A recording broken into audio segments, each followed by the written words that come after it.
Hi, I'm Lisa. I'm an international transformation specialist, and today I'd like to talk with you about something that many high achievers, very competent people carry very quietly, and that is perfectionism.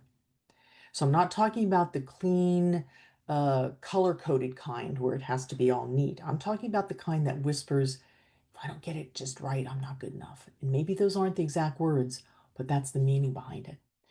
It's a face of ambition, right? But it often hides a heart that is weighed down by shame, that I'm not good enough unless it's perfect.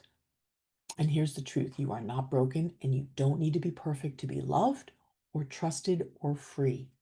So let's walk through this together. Have you ever redone something 3 times, even though it was already good enough? Or do you perhaps talk to yourself and get yourself out of trying things, because if you do, you're not going to do it well. Or somebody will see that you're not as good as they think you are, right? That you seek to appear confident outside, but inside you're actually terrified someone's going to discover that you're not as pulled together as you seem. That's all kind of perfectionism. It's actually sneaky self-rejection, if you will, right? It's assuming that you're not okay the way you are, and you have to polish it really well on the outside so nobody can see what's inside it that you don't think is good enough. And it makes us really armor up when we're with others instead of really opening up. So today we're going to look at how to loosen that grip of perfectionism. And you're not alone. It's rampant, trust me. And then you can reclaim your actual value, who you are just the way you are, without the need to be perfect. All right, so let's start with clarity. Recognizing the perfectionist mask, right? So maybe even with me saying this, you're not willing to acknowledge it, and that's okay. But let's start by calling perfectionism what it is. It's a defense mechanism, and it's rooted in fear. If I don't do it perfectly, I'm afraid I'll be judged, or I'm afraid it'll be not too much, or not enough, right? That there's a fear that if we don't get it perfect, we will lose respect or love, or even maybe our own identity, our sense of self, because we're so used to bringing that perfect facade, right? So in my own life, perfectionism showed up in my work and also in my parenting. Oh my goodness, especially in my parenting and in social places, right? I spent most of my life overseas, and I was always, it was so blatant that I wasn't perfect in the language and the culture. So I was always under this pressure to do it right and to make it look good. And I used to think if I just do it all right, I'll finally feel safe. And that's simply not true. It's not the case, right? The truth is that chasing that perfectionism actually perpetuates the feeling of not feeling safe. It creates a distance from myself, and it also creates distance with others because I'm never really being real, right? So clarity is realizing that perfectionism isn't about standards, it's about you trying to protect yourself. And I want to make a distinction. I'm not talking about not having best practices or high standards. That's fine. But it's about that impulse to constantly do it better, do it best, right? That's not ease-filled, and that's not coming from a place of desire to do well. It's coming from that place of fear. If I don't do it this way, I'm not going to be safe. Okay, so let's talk about ownership, right? Because you're not the voice of criticism, but you are the one hearing it. So what I mean by that is that inner critic, that voice you're hearing of do it more, do it better, do it again, that's not your original voice. You've heard it maybe as a child, maybe as expectations of family, of your culture, of work, even maybe of trauma, right? It's an echo. You're hearing echoes of voices from the past. And now it sounds like your own voice that you have to, and you don't, right? So here's the shift. You don't have to keep obeying that voice. You can take responsibility for how you respond, and you can choose differently. And I'm not saying that's easy, but it's possible. Okay.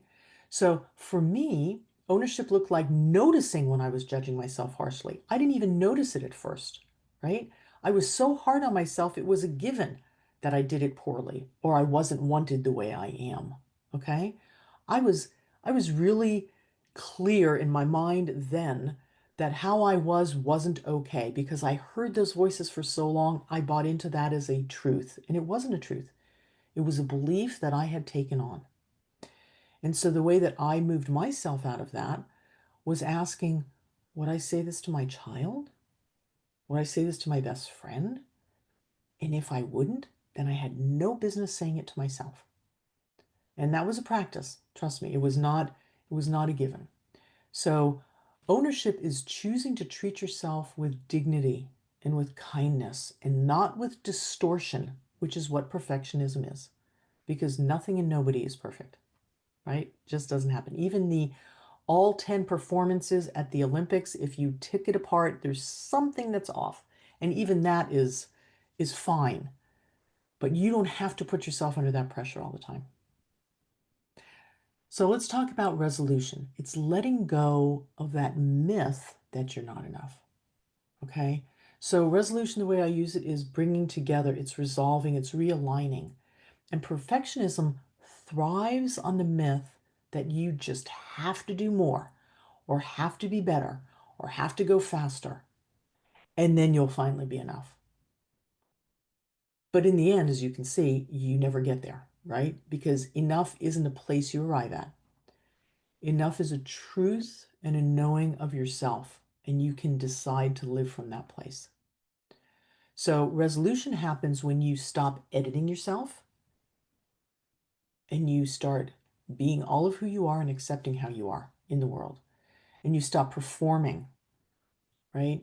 So if you're whether you're in business or you're at home, instead of doing it right, you can focus on connecting and being with people.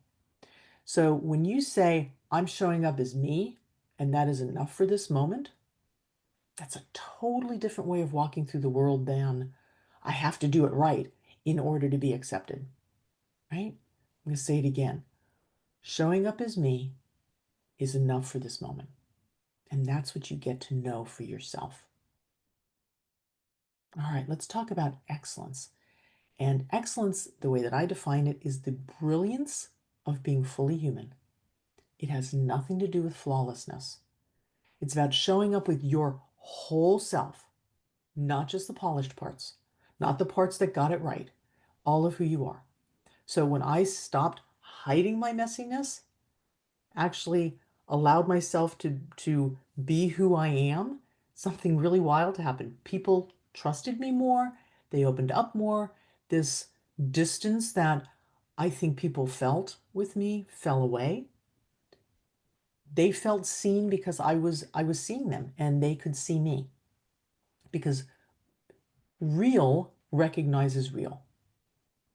So excellence is not found in perfection, but it is found in presence. And when you stop performing and you start embracing who you are and being who you are, you become powerful in a totally different way. It's not powerful from top down, it's from inside out. And people feel that and they feel comfortable with it. And there's kindness in that and expansiveness.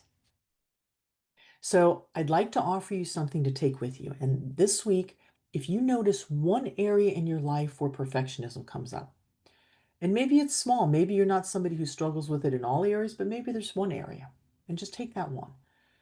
And then ask yourself, what would it look like if I gave myself more grace here? Or if I allowed myself to mess up? Whatever your verbiage is, right? And let yourself try something new, maybe something you've avoided because you wouldn't do it well, right? For me, I tried rock climbing recently. Was not pretty, but I tried it, and I didn't. Obviously, I wasn't going to be perfect at it, but wow, it felt so good, and I want to try it again and go out again, or try leaving something unfinished. That's a really good one, right? Start something and either hand it off slightly not perfect or unfinished and say, hey, can you finish this for me? Like practice a little bit of an edge of uncomfortable and say it's good enough. And then mean it. Like really find that place in yourself that you can be okay with sending it off that way. And then say it's good enough and mean it.